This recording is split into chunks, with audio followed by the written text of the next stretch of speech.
Hi Alex, it's so nice to finally meet you. Nice to meet you too. So, how have you been? And how is the Gamescom feeling this year for you? Yeah, I mean, I've been good. First day, still standing up. Lots of good meetings, good energy around, and yeah, I mean, it's always good to come here in person and meet people and be reminded that we're all in this industry together and to see players show up for it. So yeah, overall, pretty happy. Still have one day to go and still enough energy for it. So, how about you introduce yourself also a little? Like, who are you? What do you do? Like, what brings you to the Gamescom itself? Just a little introduction, maybe. Sure. So I'm Alex Delamaire. I'm in charge of business development for Blackbird Interactive. It's a Canadian studio based in Vancouver, Canada, about 15 years old. And so, yeah, I handle everything business development and communications for the studio. We do two kinds of work. We do our own original IP, like Hard Space Shipbreaker, which we actually got full ownership of recently. And we also do a lot of work for hire, whether full games or co-development. So we've done a whole Minecraft Legends games for Mojang, but we also work with partners like Respawn or Remedy and help them on their own games. Thank you so much. So, I have another question for you. So, you just now had a few one-on-ones with a few people that visited the Gamescom. So, I wanted to ask you, why do you think is it so valuable to have these, and what did you learn from them? Like, what did it bring you personally to have these conversations? Yeah, I mean, I think there's a real value to being in person. Like when you're on Zoom calls and all that, you're very focused on the topic that you want to discuss, and you really, go astray. And actually, there's value in sometimes conversation derailing a little bit. You have, some kind of happy accidents. And also, I mean, just the way we're wired as human beings, we have, more, I'd say, deeper interactions with people where you see in person, you have the body language. So you're also more likely to engage on a deeper level. So I think it's really important to be able to regroup in person and have this conversation. And then more generally in events, like you're going to also bump into other people here that you don't know, right? Because on the Zoom call, there's only the people in the Zoom call. Here, in the hall, as you're walking from A to B, someone might see your cool shirt or your lanyard from a company and they may stop you. And so that's also the serendipity of it. So there's value to showing up to these things, absolutely. I mean, I do think you're going to be talked to today a lot because of your cat shirt. It's really cool. So, Thank you. So you would say that just being here in person is also like, just you can connect better to people, you said, and also it's just like, how do I say this? You're more in the moment maybe than on Zoom because it's like over computer pretty much. Well, exactly. Your whole body's here, right? You're surrounded by people that have the same energy. They're driving towards the same thing. And then also there's other people that you don't know, but that people that you meet here or people that you know may introduce you to. So that's also the value of it, is that, on the Zoom call, at most sometimes someone might say, oh, I know this guy, let me maybe send an email, introduce you. Here they're like, oh, this guy's at Gamescom or this person. And so, yeah, let me, give you their phone and then maybe you can go for a coach or something. So, yeah, that's the value I find in general in those events. That's amazing. I totally agree with you. So I'm just going to add another question to this conversation. So you already mentioned that it's important to connect with people and teach them about what you have learned and know. So what are like common mistakes or like pitfalls you see with beginner game devs and designers and like generally? And like what would you say can they do to avoid these mistakes from the get-go? Right. So I think the most common ones they have to do with like genre, the kind of category of game that you're picking, that you're making. And so looking at the genre and what's the competition there and also what are the odds of success. A lot of genres are very top heavy. So you have a few games there that do well, but then you see that there's a long trail of games that really don't do any meaningful revenue, and so it's going to be tough unless you can be the best in the world. So that's one, like getting a good sense of like the opportunity space, the kind of production value and investment that people put into this game. So how hard are you going to have to compete? And the other one is related to genre as well, but a really interesting way to make new games is to combine, previous genres and mechanics, like doing hybrids. I think it's a very valuable way of stumbling upon novel ideas. But sometimes you have genres and mechanics that are also, like the Venn diagram, the overlap between the two is not obvious. and so they're not going to be necessarily additive. You're going to be talking to two very different audiences, right? And so that's something to be very wary of, because you're like, oh, what if I combine, I don't know, genre A and genre B, but then the motivation, the reason why people play them is actually very different. You know, one might be usually fast-paced games, and the other might be a bit more slow and meditative. It's like, well, are these two working well together? You know, if you do a puzzle FPS, I mean, in this case, Portal does work. So it is working pretty well. It's working pretty well. So it's a bad example, you know. But if you did a puzzle FPS that had a lot of like shooting, right? In Portal, that's why you have little shooting as well. So it's those things to consider and be mindful of. Would you also say that maybe avoiding like oversaturated genres would be better, or would you say it's better to start off with something people know?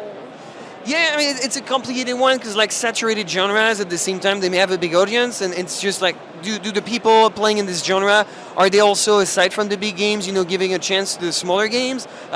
So it's kind of a tricky one, and then to answer, it's also, what are your strengths? What are the things that ultimately you know well and you're excited about, right? Because I think the worst thing you can do is pick a genre just because you think it's making money and there's players. It's like, yeah, but then you're going to have to be good. And to be good and to make a good game, you have to be passionate about the genre and know the other games. And then you're going to have on top of that to just keep going back at it with your game. So if you don't like the genre, you're going to be fed up with it, you know, so quick.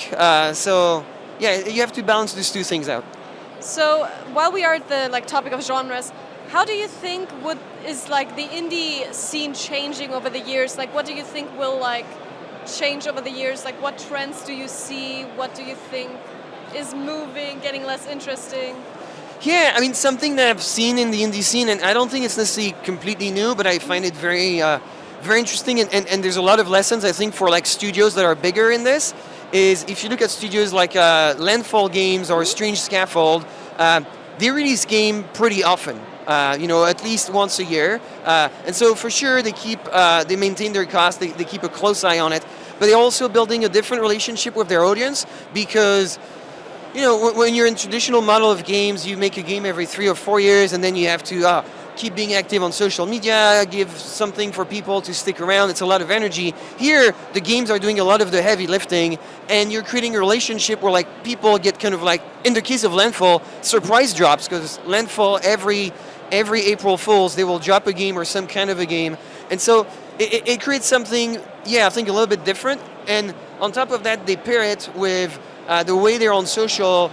You see a lot of the people making the games, they're pretty goofy. So there's like, you know, what people call a parasocial element to it, like you relate to the devs. And so I think it's a very interesting element, that combination of like smaller games that you release often that can be a bit weird, and then on the you have this kind of almost personal relationship with the devs. Yeah, I see a lot more indie studios moving that way, and to me that mirrors, you know, what we've seen in other media. Like if you look at what's happening with traditional like TV, well, a lot of stuff is going to YouTube, and you have content creators, and people have direct access to them, and they, you know, support them through Patreon. So you have something where you have a much more immediate relationship, and then you also have creators that go into genres that are like kind of more narrow, but they can do that because, well, with the way now things are distributed digitally, you can actually have a niche that's profitable. So we've seen that in traditional media, and I think games are seeing that a lot more now, that way of operating. So you would say community is like one of the most important things indie studios especially need to look out for? For any studio. I mean, honestly, the value of a studio, people will say IP and stuff like that. I mean, sure, some IPs are big and have recognition, but the value of the IP is the people who buy into that IP. So your value as a studio is the audience. That's what it is. Your capacity to get an audience that other people may not get. Maybe you created a weird game, a niche, like Shipbreaker. There's no other game like it, you know, for Blackbird, like a deconstructing spaceship. So no one, at least for now, can steal it. Then keeping these people in there happy, and then you can move them to other games, sequels, or games that are similar. That's the value. Those are your customers. Like without them, like it doesn't matter. You can make the most, you know, innovative game. If no one really cares about it, well, that's it. So I have also a question that ties back to the one I just asked you about how you think the scene is going to change over the years.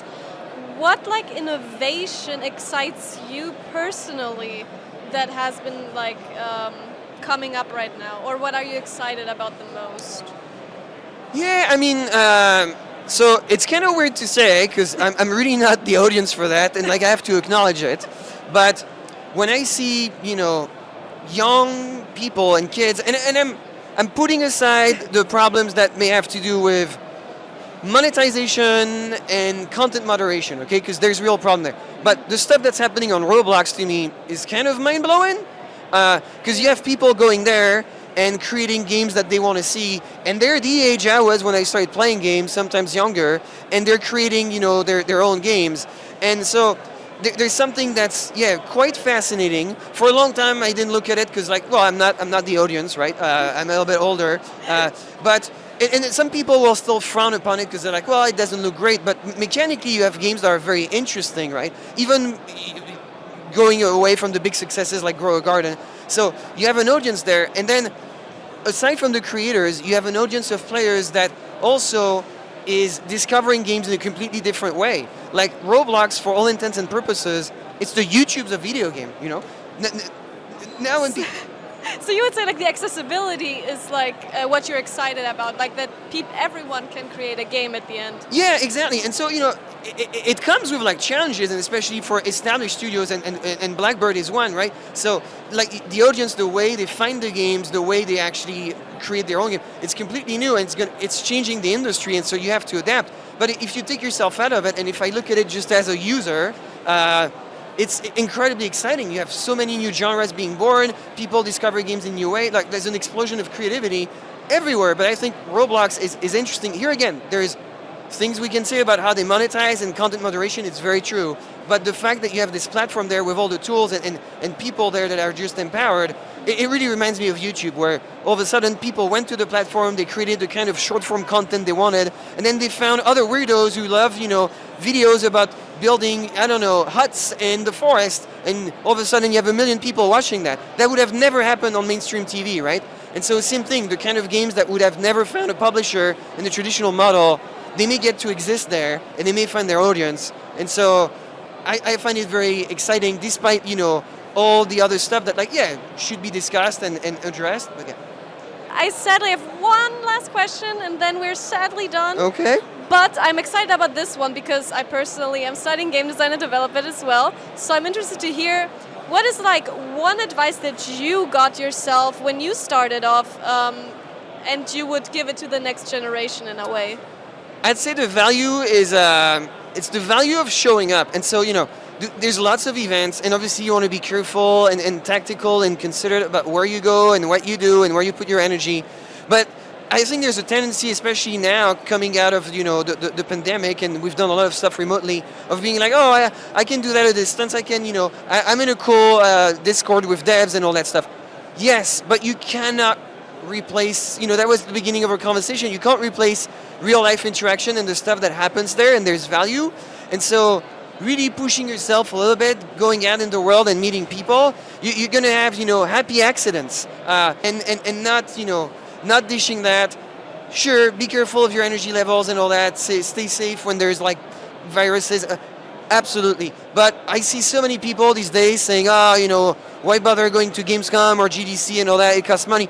Yeah, you don't need to do them all. That's true. You be tactical, but real life events have value. I mean, in real life, how many true deep friends do you have that you've never, ever, ever met? There's probably one or two, because now we can do it, but most of your friends are still physical, and it's still people that you meet, and there's a reason for that, and I think it's the same in our industry, and meeting people and building a network and relationship and business. Thank you so much for being here and taking your time to have this interview with us. I appreciate everything you've said, and I'm going to personally take it to heart as well. So thank you so much.